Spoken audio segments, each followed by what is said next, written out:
ये समस्त को मोर नमस्कार।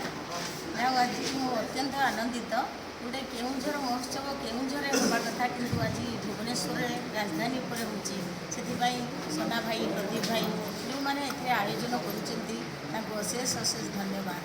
आउझर स्पेशली मोर अट्राक्शन माँ तारिणी कोटि कोटि प्रणाम। माँ तारिणी पीठ केउझर गोटे पवित्र पीठ बहु काल केउझर उपर आम बेसी गुरुत्व प्राधान्य देखी आसचु।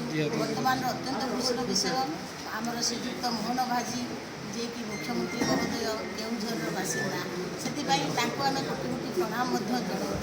आज यही अवसर में जोटा आमर पालन कराऊँ 7/11/2024 रु 13/11/2024 पर्यंत दीर्घ 7 दिन चलो कौटी आम उत्कल मंडप आ रवींद्र मंडप से कम गुड़िक आमर खुशी विषय प्रतिभा सम्मान आवार्ड समस्त को दिहब जोटा कि कला संस्कृति पारदर्शिता जो मैंने छोट पिला हो कि बड़ लोक हो ओडिशा बाहर सब रोचंती समस्ते आसिक सेठी पहुँचे समस्त को सम्मानित करा अर्थ राशि प्रदान करा सबू मंत्रीगण राष्ट्रपति मुख्यमंत्री आमर समस्ते सम्मानित व्यक्ति मैंने सेठी जोग देवे अत्यंत खुशी लगुच। ए समस्ते सहयोग आहाଯ୍य करवा उचित केमी आम समस्ते मिलमिशिकी कम कर विल ग्रो टुगेदर।